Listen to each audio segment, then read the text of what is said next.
Kumuha tayo ng update mula sa Camp Crame kung saan dinala si Senadora Leila de Lima at makibalita tayo kay Ian Cruz. Ian.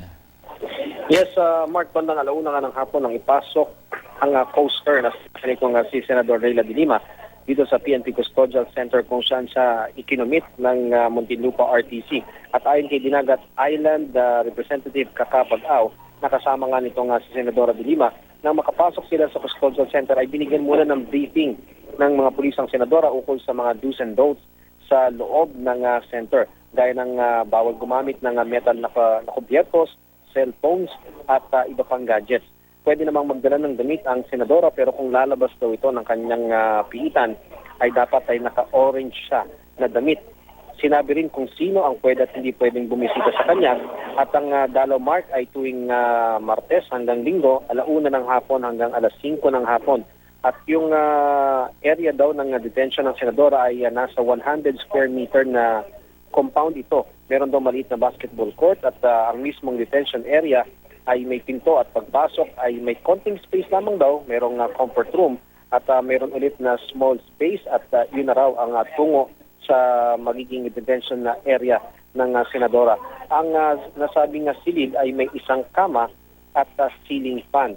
At Mark, ang size ng silid, kung pag-uusapan yung mismong silid, ay kasya lamang daw dito yung dalawang kama na may maliit na espasyo sa gitna.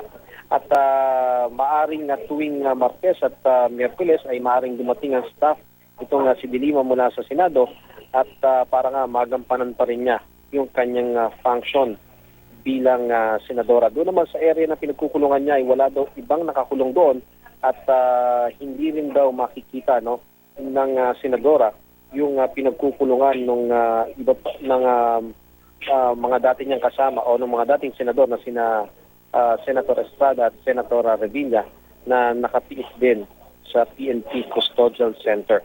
At Mark, kanina namataan natin dito yung ilang staff ng senadora na nagdala ng mga kagamitan niya, mga damit ito at ilang mga gamit ng senadora. At kanina, mga bandang 3:30 ay nakausap din natin yung kapatid nitong senadora na si Vicente de Lima at kasama nga nila yung isa sa mga anak nitong si senadora at sinabi nga nila na bandang 3:00 kanina nang ipasok nga doon sa kanyang detention area itong si Senadora Leila de Lima, Mark. Yung buong proseso sa kanya, including the medical examination, at kamusta yung kanyang lagay physically?